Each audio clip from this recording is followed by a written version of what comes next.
Hey everyone, Invader1 here, and I have another gold solo for you, but this time I decided to challenge myself and do a gold solo versus Reapers in Glacier with the Batarian Soldier. And I did this because I said, well, you know what?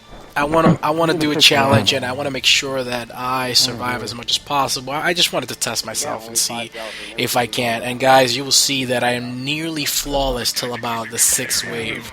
And then, I do get to use a few meta gels here and there, but it's still not too bad, guys. And let me tell you something a little bit about my build. You guys saw it in the beginning, but I want to recommend a few things for you. The reason I did the build this way was because I am doing a solo.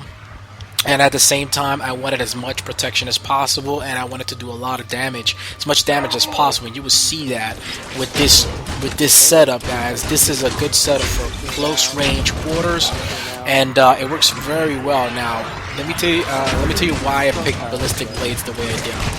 Rank 4, I picked damage instead of cone spread, although I like cone spread, but since I am in a map like Glacier, which is very close, use close quarters already, I don't have to worry about the cone spread. I want to make sure I got more damage than anything. Rank 5, I always pick attack range, always, because I want to make sure that every time I shoot the ballistic blades, it has a maximum amount of range so that it can actually get the enemy, and that's very important. I don't care for the recharge speed, but the recharge speed is pretty decent, and it's not that bad as long as you got your the weapons that you have are not too heavy, just heavy enough. Rank 6, in this situation, damage and bleed. I used to use damage and bleed all the time. I like it, but I recommend explosive blades always.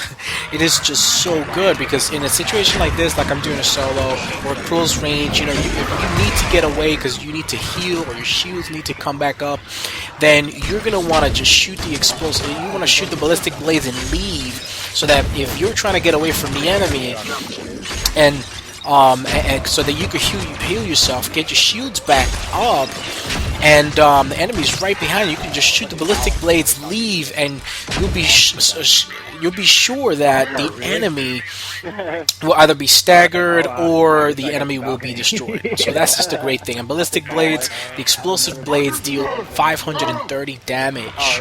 Alright, it ends the bleed effect, yes, but the damage is so powerful and so good. So I would definitely recommend it if you're going to use the Batarian, mostly in close quarter maps. You can definitely use that. I mean, this is the setup I used for ballistic blades. Regardless, this I wouldn't change. Now, for blade armor. Now, normally I don't use blade armor.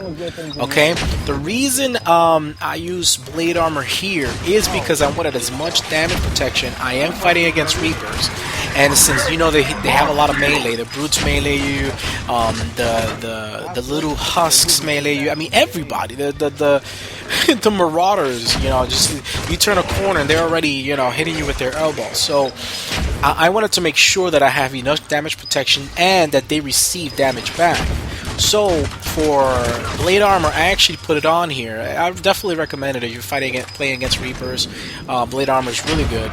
So rank 4, what I did is instead of melee damage, because I'm close range, I'm not. This is not a melee build. I set it up for durability. Rank 5, I don't care for the recharge speed at the moment, I'm totally fine.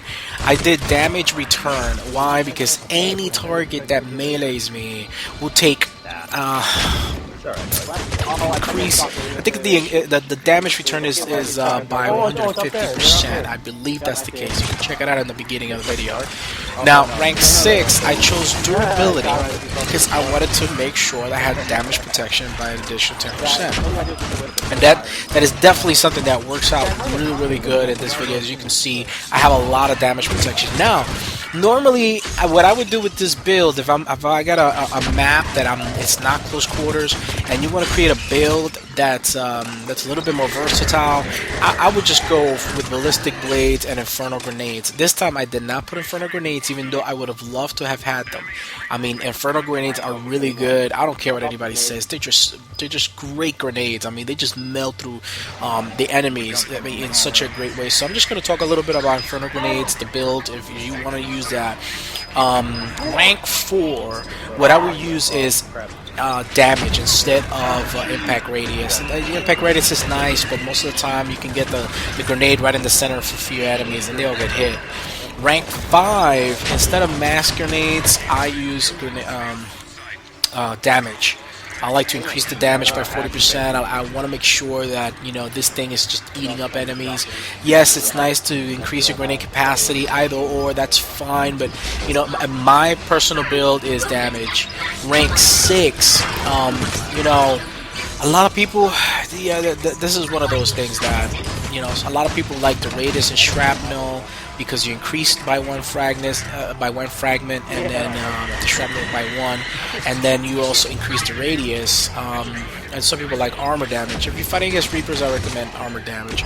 But I guess for an overall general build for this grenade, if you're gonna max it out, I would say radius and shrapnel, because, you know, if you get Geth or you get anybody else, you know, unless if it's a pyro, yes, the armor damage will help. If it's a prime, it definitely will help. But most of the time, you'll be shooting these grenades into a cluster of smaller enemies, you know, the weaker ones.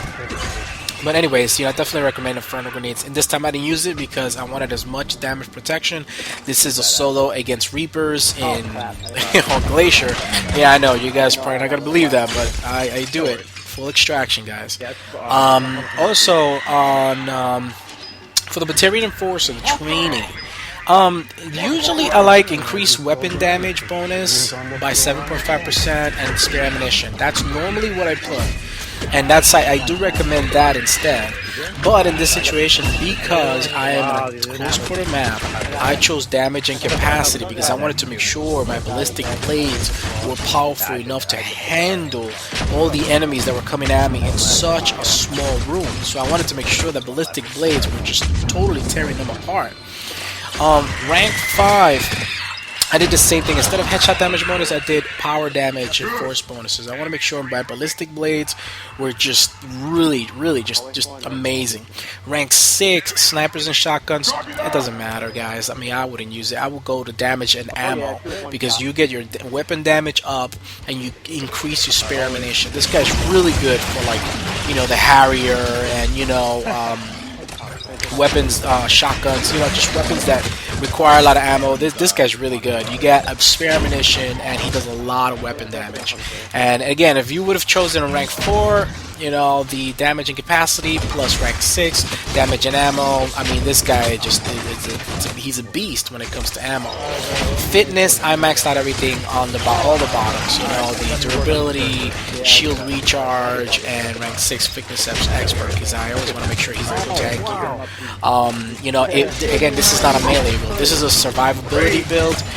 If you were going to create a melee build, then yes, I would have picked everything on the top. Not even one point on the bottom, just everything at the top. So like that, when you melee an enemy, they would just get totally obliterated. And also on blade armor, I would have picked in rank 4 melee damage instead of durability. You know, just to make sure that he's a pure melee build. But this is not. This is more I want to survive build. Let me tell you a little bit of something of how I handle this. What I did for my weapon setup, I used the Piranha 10 this one, because I wanted to make sure that I could chew through the enemies as quickly as possible. And I did not use the armor piercing attachment. I normally would recommend that unless you're using armor piercing rounds. Here I use neither. I use neither armor piercing rounds nor I use armor piercing ammo. The reason being is because I'm in such close quarters, and I do have incendiary rounds 4 that those are truly helping me eat the enemy alive. Plus, I'm using the damage barrel, the extended barrel, and I'm also using the accuracy for the shotgun, because I want to make sure if I'm on the ramp, or even though this is close quarters, but you know, you have situations when you want to shoot at the enemy and he's a little, you know, whatever the enemy is a little farther away from you. You want to make sure that, you know, you have a good shot. So that's what I did there. And as always, I bring my acolyte. I did put the light materials because I want it to be a little light. I want his recharge speed to be fast because I want ballistic blades to shoot out as fast as possible. And I put the extended barrel on the acolyte. Now the acolyte, what I use it for, I only use it for banshees. That's it. When I play Reapers, I just bring the acolyte for banshees. It makes it so much easier. It makes it makes the game go a lot faster, and it works very, very well. Guys, so, when it comes to playing a solo, especially on Glacier, I probably could have gone this entire game without using missile. But what I do is I took a little bit of a semi-speedrun approach because it's only me. I'm only one person. You can't really do a speedrun. So what I did is waves 5, 8, and 9. As you would normally, doing a speed run. I actually shot a missile. On 5, I just shot a missile right now, as you saw. I wanted to make sure I cleared a spawn, but I was looking for the spawn that had the Banshees in it. It's more important to me, so at least I could take out a Banshee pretty quickly.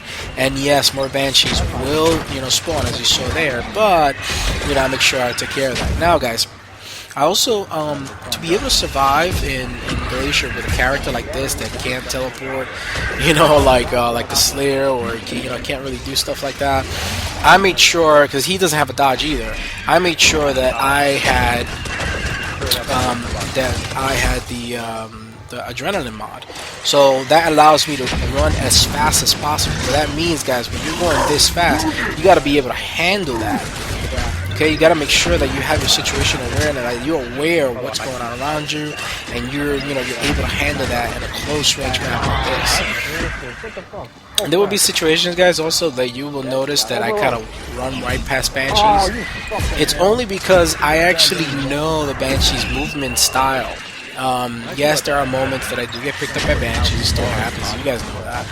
But I'm so used to how the Banshee moves right now that I know when to run right past her or when to do it. I do not recommend it. I recommend you can only do that once you really have her totally down pat.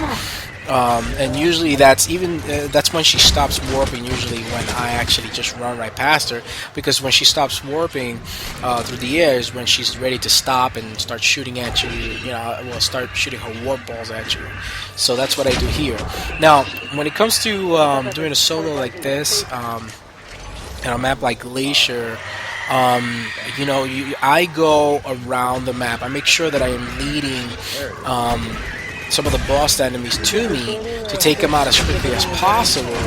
But, like, for example, the Banshee, like, I'll take her down halfway, and then I know that other enemies are going to swarm me. If I see that I get her, at least her barrier is mostly down, and then I get at least one point off her armor down, and I can hear on my headphones, or I can hear on my speakers that the other enemies are getting closer, then I just leave, because I do not want to get swarmed. I don't want a brute coming in and just kind of, just ravishing me or messing me up.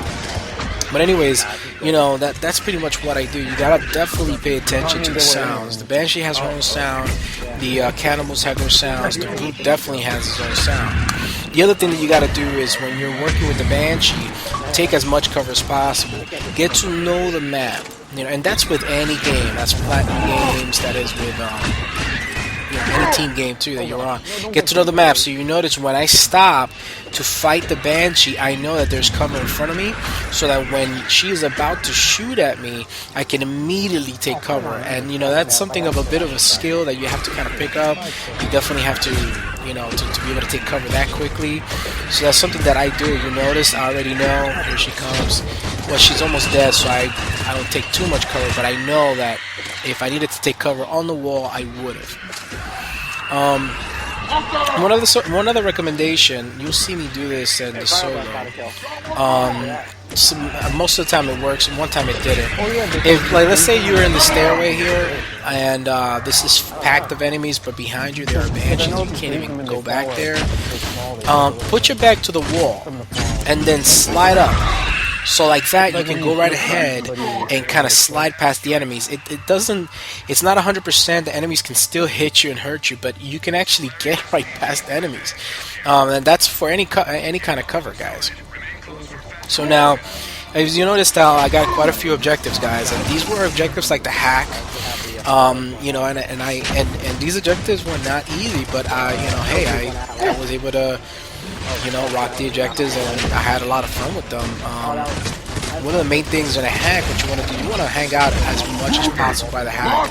Take as much cover when you shoot. You make sure that you know, the enemy doesn't have a perfect line of sight on you. Once if the place gets overrun, you know, as usual, leave. Get out of there. And this goes for a team game too, by the way, guys.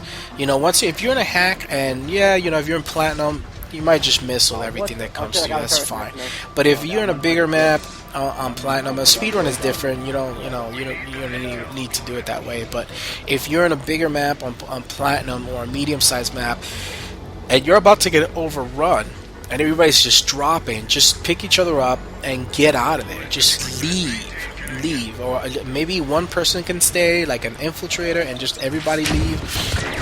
At least like that, you can leave, draw the enemy away, and then come back to the hack. And look, this is all me by myself, and I'm handling this hack, you know, quite easily. I had to leave and make sure that I survived, you know, but I was able to go right ahead and do that.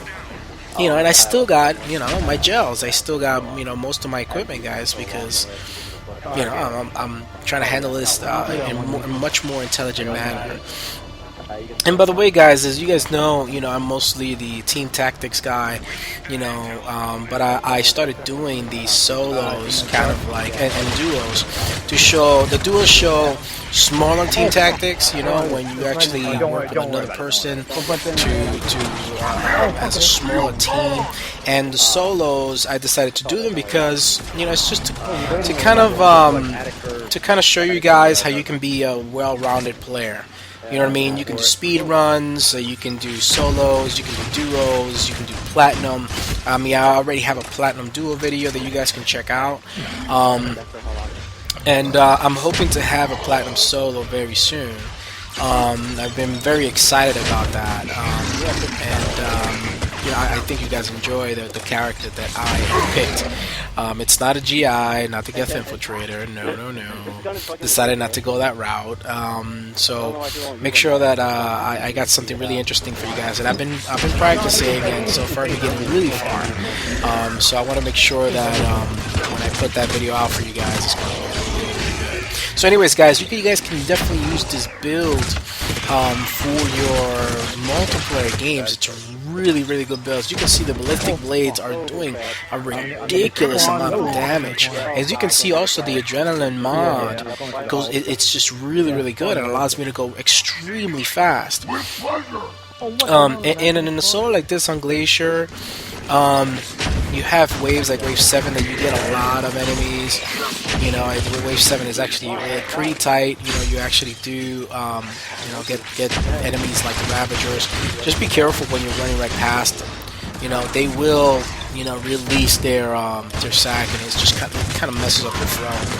What I try to do is just try to eliminate them as quickly as possible, and then so that by the time the Banshees remember that there's an enemy around, at least I've taken them out, taken out a few Ravagers, and they're worth so much money. So I mean, so many credits. Oh my god, I'm so sorry. So much XP. Anyways, a lot of XP that it's so good, because by the time the Banshees come at me, I have already taken down so much XP that, you know, it allows the wave to go much faster. And you will see that the next wave that I start doing, I start using missiles simply to make the waves go faster, and I'm missiling spawns. And on wave 9, I actually decide to use all my missiles, taking a risk, because if I would have gotten targets eliminated on wave 10, yes, I could have handled it, which I didn't get, but it's easier to have all your missiles for wave 10 so that you can go right ahead and, you know, if you get targets eliminated, you can just, clean out wave 10 really fast, and and get rid of all those enemies as quickly as possible and finish that wave up. But anyways, I decided to start using them. Wave 8, I use one missile. Then wave 9, I use the rest. I make sure that I am cleaning out as many spawns as possible, just so that I could make the wave go faster and get some good timing. I didn't worry about the extraction wave. Extraction wave is quite easy. You kind of distract the enemies to one side of the map, then you bring them onto the other, then you bring them then you bring them around. So I did not worry. The only thing that I was kind of a little cautious about was wave 10. If it would have been a hack, not a problem. I don't need a missile for a hack. If it would have been the individual devices, no problem. No missile needed there. Where you really need the missiles is in wave 10 if you get targets eliminated, because they're all going to be Banshees, and that's just a situation that you don't want to have to deal with all Banshees and no missiles, because then you got a mixture of brutes, ravagers, you have everybody coming at you, and it's just a cluster. So that's the only time that I was a little cautious, a little fearful, but I did not get targets eliminated in wave 10, which was great, and I was able to rock it. So guys, what I'm doing is I am putting all the cues at the bottom, as I usually do, for each wave, every objective wave too, also, and I make sure that I give you all that in the description to make sure that you guys can skip through if you need to. I recommend that you watch it. I'm actually this and my Human Engineer solo are two of my most enjoyable solos so far. I have 3 so far. The first one was the Krogan Sentinel, and that was a tutorial on how to, really. So that one took a little long, actually quite long. So that's one I definitely have cues on that one, so you guys don't have to watch that entire solo. But these are more challenging, and I try to make sure to keep them below 45 minutes, that kind of thing. I try to do my best to cut my time. So the Human Engineer solo, check it out, guys. The Human Engineer is badass. He's an awesome character, and I think you guys will enjoy him very, very well. I noticed that after I started posting about him, that people have started using him, and I'm excited because it's amazing how many people don't know what the combat drone can do, and he's just so good in the battlefield. The combat drone with Chain Lightning does such a good job of stunning enemies. It's just so useful. Even if the combat drone doesn't stop the Banshee at the moment, or stop the Phantom at the moment, stun them, it still does a great job of shocking enemies. It's still, think of it also as an exploding grenade, because it does explode. And the Batarian Soldier here, he is just absolutely awesome. I like the Batarian Sentinel too. I know honestly, I love the Batarians. I think they were really freaking awesome. And when they came out, they were just really one of my favorite classes. The favorite characters, sorry. And I enjoyed them a lot. The Ballistic Blade is just so good. And the first character that I actually unlocked was the Batarian Sentinel before the Batarian Soldier. So I had to get used to his net. I had to get used to his shockwave. And he's just so good because he can set off a lot of tech bursts. And I'll see if I can get a video out with that one so you guys can see, what happens there. So guys, I am done narrating here. I am gonna allow the video to go right ahead and go on its own. Again, I have the cues, but definitely check out the entire video. You guys will be very surprised. This is, again, some of my best gameplay. I'm literally flying, chewing through enemies, and just trying to show you guys that you can definitely be a well-rounded player. You can play team games, you can play gold duos. I prefer team games, guys, as opposed to solos. I am doing solos because I believe that this could be a dual purpose. I could do a solo and show you guys something amazing, and yet at the same time, give you guys a tutorial how to use the character and recommended builds that I recommend for the Batarian and for every other character that I will be doing solos on. So anyways, guys, hope you enjoy. Take care, and check out how I deal with double Banshees on these waves and how I manage them. I very rarely kite them, by the way. But anyways, check it out, enjoy, and hope that you get to use the Batarian Soldier as much as you want, and enjoy him in multiplayer. Invader 1 out.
That's it! Enemy is still active. Stay alert.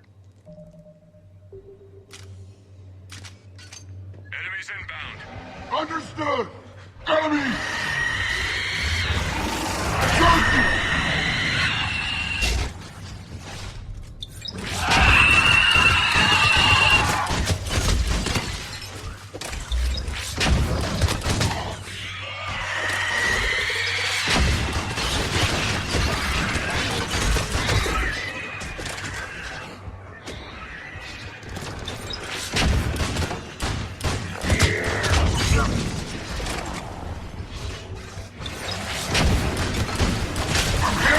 Lost shield!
Wounded!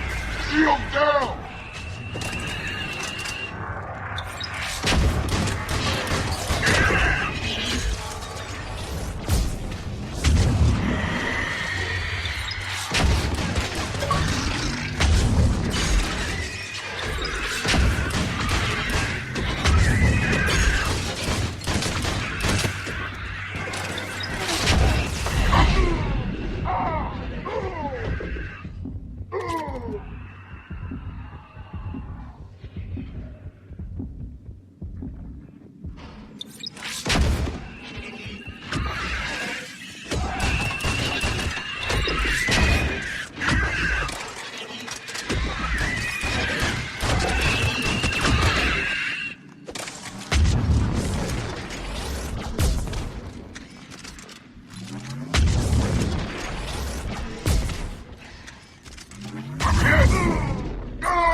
Enemies approaching.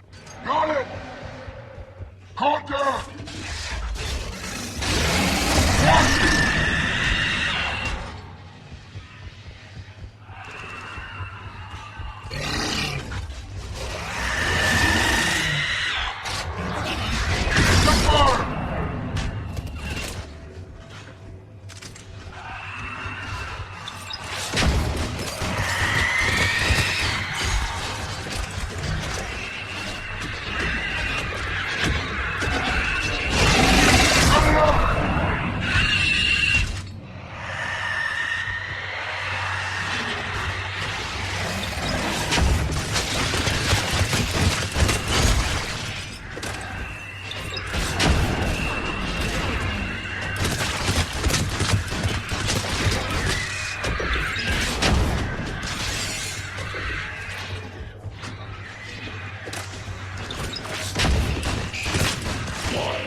Nice. Keep close or the drone will go dark again. Assisting friendly forces. Come on!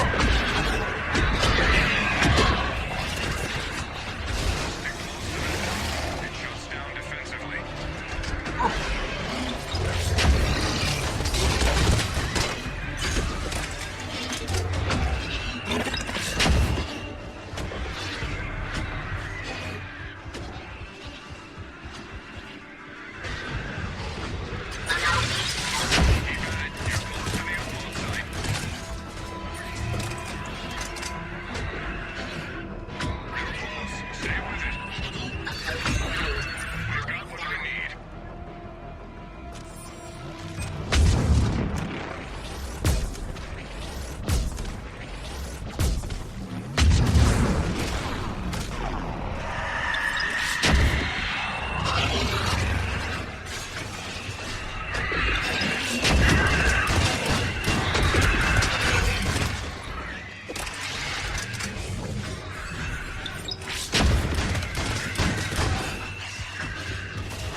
Last one!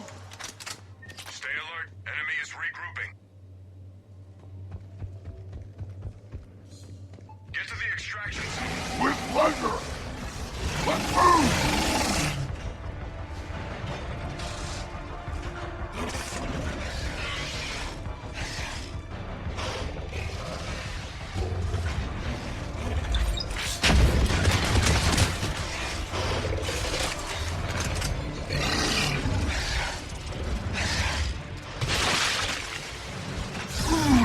Lost